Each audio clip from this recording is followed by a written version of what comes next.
নমস্কার বন্ধুরা, সবাই ভালো আছেন, ভালো থাকুন। আর এখন আমি আগে বলেছি যে এখন দিনের বেলা সত্যি কথা ভিডিও করে দেওয়ার সময় পাচ্ছি না। আপনারা অনেক অনুরোধ করছেন, তা যেটা করছি সেটা রাত্রিবেলায় করতে হবে, সন্ধ্যার পর থেকে করতে হবে। তা আপনাদের এখন এই মুহূর্তে আপনাদের অনেকেই প্রচুর ফুল করে, শীতের ফুল তো অনেক রকম ভ্যারাইটি, প্রচুর ভ্যারাইটি। তা আমি চেষ্টা করছি সব রকম ফুলের একটা একটা করে ভিডিও করে দিতে, এবং যার যেটা পছন্দ বা তার বাড়িতে উপযোগী বা তার বাগান উপযোগ সেটা সেটা করে নেবেন। আর সঙ্গে যারা করতেন তাদের অনুরোধ করছি একটা দুটো করে আহ, এই ধরনের ফুল করে, যারা করেন না করেননি, আমি যেগুলো ভিডিওগুলো করে দিচ্ছি সেগুলো কিন্তু আপনাদের লাভটা কি হবে, যেগুলো আপনারা করতেন না সেটা একটা দুটো করে করে দেখুন, তাহলে ভালো লাগলে আগামী বছর করবেন, তারপর নাহলে করবেন না। ঠিক আছে, এইবার আপনাদেরকে বলে রাখি, সেটা হচ্ছে আজকে যেটা ফুল নিয়ে বসেছি, এটা শীতের ফুল, অ্যান্টিনিয়াম। এই অ্যান্টিনিয়াম, এই যে এই গাছটা দেখুন, পাতাটা দেখলাম, এটা অ্যান্টিনিয়াম। এই অ্যান্টিনিয়াম ফুলটা হচ্ছে এই মটরশুঁটির ফুলের মতো হয়। এই যে ফুলটা ফুটে গেছে ছোট্ট, এটা কিন্তু থোকা থোকা হয়, একটা সময় এটা দেখা যাবে না, এটা আরো ঝাঁকড়া হবে। এই অ্যান্টিনিয়াম দুটো ভ্যারাইটি হয়, একটা লং লং ভ্যারাইটি, উঁচু হয়ে ওঠে, লম্বা স্টিক হয়। সেই স্টিকের চারিদিকে মটরশুঁটির মতো একটা বা ঘুঙুরের মতো পায়ে যে আমরা বাচ্চারা নাচের ঘুঙুর হয় না, যে একগুচ্ছ ঘুঙুরে জড়ো করলে যেরকম হয়, এরকম করে ফুলটা হয়। এটা বিভিন্ন কালারের হয়, হলুদ হয়, লাল হয়, বেগুনি হয়, পিঙ্ক হয়, এরকম যাই হোক কালারগুলো হয়। এটা কিন্তু আপনি এই কালারগুলো আলাদা করে নিয়ে পাবেন না, এটা মিক্সিং বীজ হয়। আপনি কিন্তু আগে থেকে এই কালারটা বুঝতে পারবেন না যে কোনটা কালার আমি ফুলটা পাচ্ছি।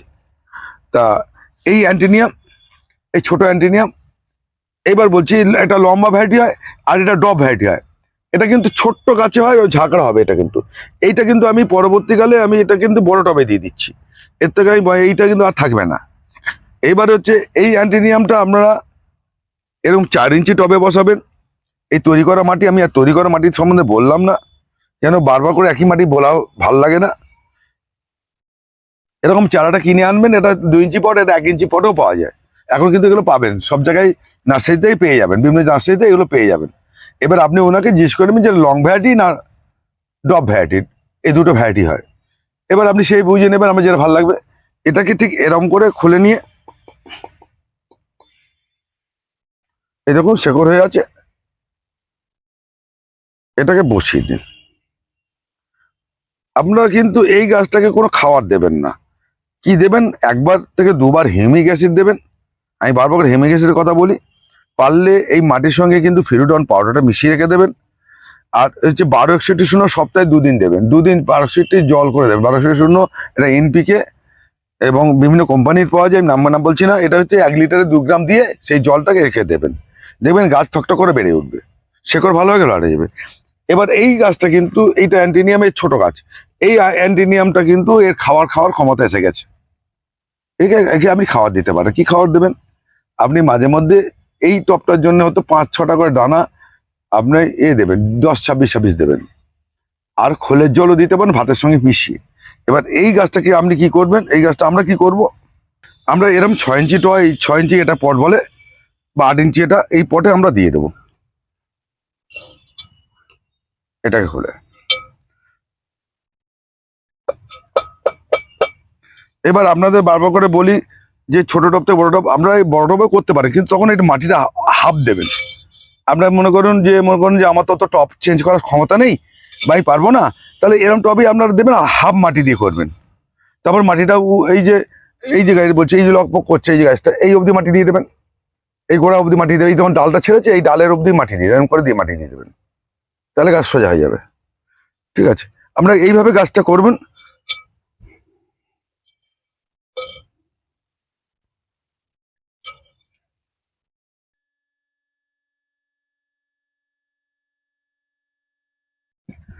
এইটা দিলাম কেন, এই এই যে লতি এরম ঝাগড়া হয়ে যাবে, এটা সেই জন্য দিলাম।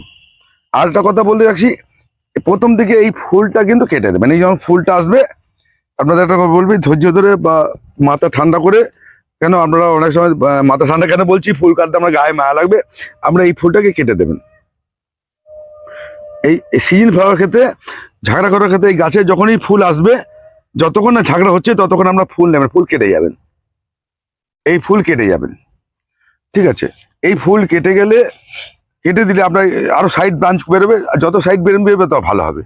এই ব্রাঞ্চ করার পর আপনি যখন ফুলটা নেবেন তখন এত সুন্দর লাগবে, এটা মনে হয় একটা গাছের সুন্দর একটা থোপা, মানে একটা ফুলের তোড়া আমরা সামনে বসিয়ে রেখে দিয়েছি। এইটাকে খেয়াল করে আপনারা এই গাছটা করবেন। এই অ্যান্টিনিয়ামটা, এই শীতের ফুল অসাধারণ ফুল লাগবে। আমরা যারা করেননি কোনোদিন তারা একটা দুটো করুন না, আমার কথা শুনে আমার একটু মানে আমার উপর যদি বিশ্বাস থাকে এটা করে দেখুন কেমন লাগে। এটা হচ্ছে এই জিনিসের জন্য খেয়াল রাখবেন, সব সময় খেয়াল রাখবেন। আর খাওয়ার প্রয়োজন হলে বলে জিজ্ঞেস করবো, আমি ফোনে বলে দেবো দরকার হলে। আর এই খাওয়ার বেশি লাগে না। এবার যখনই গাছটা রেডি হয়ে যাবে সপ্তাহে 1 দিন থেকে 2 দিন আপনি খোলের জল দেবেন।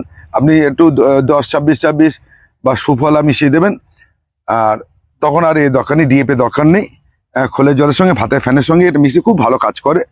আর প্রত্যেক গাছকে কিন্তু বারবার করে বলছি, শীতের ফুল হোক গরমের ফুল হোক যাই হোক, মাঝে মধ্যে কিন্তু মাসে একবার করে আমরা 1 থেকে 2 বার 15 দিন অন্তর একবার করে বিষের কীটনাশক স্প্রে করে যাবেন, যাই থাকবে আপনাদের কাছে, যাই হাতের কাছে থাকবে, এবং একবার করে ফাঙ্গিসাইড স্প্রে করবেন। শীতের ফুল তো এটা খুব তাড়াতাড়ি বাড়ে, যেত এটা ফাঙ্গাস লাগার সম্ভাবনা থাকে, পাতা পচে যাওয়ার সম্ভাবনা থাকে, এটা খেয়াল রাখবেন। এবার যেহেতু শীত অনেক দেরি করে পড়ছে, এখনো শীত আসেনি, আজ আমি এখন দেখুন এই অবস্থায় জামা পরেই আজকে রেকর্ডিং করছি, অন্য বছর এই সময় কিছু পড়তে হতো। তা এইটা খেয়াল রাখবেন, এইটা খেয়াল রেখে করবেন। জল, আর একটা কথা বলে রাখি, যেদিকে আপনি জল, গাছের শীতের গাছের ক্ষেত্রে জলটা বিরাট ফ্যাক্টর, জলটা ব্যালেন্স করে দিতে হবে আপনাকে। আপনার গাছটা জল নেবে কি নেবে না, জল হবে কিনা। এবার অনেকে আমাকে প্রশ্ন করেন যে দাদা দিনে 1 বার জল দেবো না 2 বার জল দেবো, এই কথাটা বলবেন না কাইন্ডলি। কেন বলবেন না বলছি, আপনাদের বারবার করে ভিডিওতে বলে দিই। সেই ভিডিওতে কি বলে দিই যে আপনার টবের গায়ে হাত দিয়ে দেখবেন যে এরকম ময়েশ্চার আছে কিনা, এরকম এর ময়েশ্চার আছে, তাহলে আমার জল লাগবে না। ময়েশ্চার যখন শুকিয়ে যাবে তখন আমি জলটা দেবো। এটা টপ। হ্যাঁ, এই পিটুনিয়া আমরা দেখিয়েছি, পিটুনিয়া পরের স্টেপে আমরা দেখিয়ে দেবো কি করে গাছ ঝাগড়া করবে, সেটা পরে দেখিয়ে দেবো। এইটা দেখুন, এই যে মশলাটা থাকবে এটা থাকবে, তাহলে আমরা এইটা বুঝে আপনাকে জলটা দিতে হবে, এইটা কিন্তু খেয়াল করবেন। আর একটা কথা বারবার বলা সত্য, কেন জানি না, ব্যাপারটা হচ্ছে অনেকে দেখছি অনেকের ভিডিও দেখেন, সেটা আমাদের কোনো আপত্তি নেই, যার যা ইচ্ছা যেখানে ইচ্ছা ভিডিও দেখুন, যার ইচ্ছে ভিডিও দেখুন, কাইন্ডলি আমার সঙ্গে কম্বিনেশন করে ফেলবেন না। দাদা অমুকে তো বলেছে কোকোপিট দিতে বা তুষ দিতে, এটা আমাকে বলবেন না। আমি কিন্তু কখনো মাটির সঙ্গে তুষ বা কোকোপিট মেশাতে বারণ করি। আমি যখন বারণ করি সেটা নিয়ে আমাকে কেউ প্রশ্ন করবেন না। আমি দেখেছি আমার ক্ষতি হয়েছে, আমি বারণ করেছি। এবার যদি মনে করেন ওটা দিয়ে আপনার ভালো হয় তার মতো করুন, আমাকে জিজ্ঞেস করবেন না। আমি এটা রেগে যাই ওই কারণেই, আমার বলতে আমি রাগেন কেন বা এটা এই কারণে কেন, আমি আমার মতো করি, বিভিন্ন লোক বিভিন্ন লোকের মতো করে, যার যে মতো করে সেখানে সেটাই দেখুন। আমি যখন করব এক্সপেরিমেন্ট করে দেখাবো, আপনি সেটা এক্সপেরিমেন্ট করেই দেখাবো যে এটা হয়। হ্যাঁ, এবার আমাদের নতুন একটা টপিক নিয়ে আসছি, 2-4 দিনের মধ্যে দেখাবো, বিচুলি দিয়ে গাছ করা, বিচুলির মধ্যে গাছ করা সিজন প্লান্ট, সেটা দেখাবো কিভাবে করতে হয়। সেটা আমি করেছি, ভালো হয়েছে, আমরা দেখাবো। যেটা করিনি আমার খারাপ হয়েছে সেটা করবো না, আমি পরিষ্কার করি, এর বিরোধী থাকি। এই জন্য আমার সঙ্গে মানে আমাকে প্রশ্ন করলে আমি বলবেন না।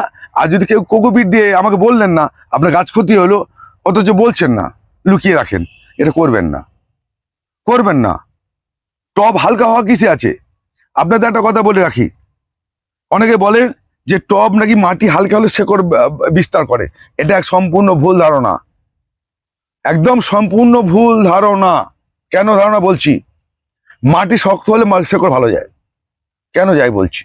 আপনি আম জাম কাঁঠাল রাস্তাতে যেসব গাছ আছে, যাদের রোলার চলে, যেসব রাস্তায় রোলার চলে গাড়ি হয়েছে, রাস্তা হচ্ছে, তার পাশে যে গাছগুলো হয়েছে বড় বড় গাছ, তার শেকড় তো রোলার দিয়ে চেপে দিয়েছে, মাটিতে চেপে দিয়ে, তার মধ্যে শেকড় যাচ্ছে কি করে, শেকড় তার জায়গা করে নেবে।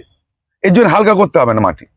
মাটি হালকা করার কারণ হচ্ছে, যেটা বলি সেটা জলটাকে ধরে রাখতে পারে, সেই হালকা বলেছি, যে যাতে মাটি বেশি পরিমাণে জল না ধরে রাখে। জল যেমন জীবন, জল আমার মৃত্যুর কারণ। জল যেমন আমরা খাইয়ে বাঁচি, জলে ডুবে গেলে মরে যাই, গাছও তাই। গাছে বেশি জল দেবেন মরে যাবে, আবার কম জল দেবেন শুকিয়ে যাবেন, সেগুলো নষ্ট হয়ে যাবে। ওইটাকে আপনাকে ব্যালেন্স করতে হবে যে কোনো গাছের ক্ষেত্রে, যে কোনো গাছের ক্ষেত্রে। এইটা ভালোভাবে বুঝুন, ভালোভাবে করুন, বুঝে গাছ করুন। লোকের দেখে গাছ করবেন না, আমার দেখেও গাছ করবেন না, নিজে বুঝে করুন।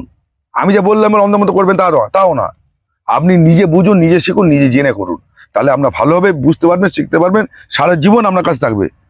দেখুন ছোটবেলায় আপনি যে শিক্ষাটা নিয়েছেন স্কুল থেকে, সেই শিক্ষা এখন আপনার কাছে মনে আছে। শিক্ষাটা নিয়েছেন, মনে থাকবে। শিক্ষা নেবেন না, মনে থাকবে না, সে যার কাছে হোক। আর মানুষ একবার যে শিখে যায় তাকে সারা জীবন সে মনে রাখে, বুড়ো অবধি সে মনে রাখে, যে একবার শিখে যায়। নমস্কার, আজকে অ্যান্টিনিয়াম সম্বন্ধে একটুখানি বললাম। পরবর্তী ভিডিও আমি আরো দিয়ে দিচ্ছি সিজন ফ্লারে। ভালো থাকবেন, নমস্কার দাদা।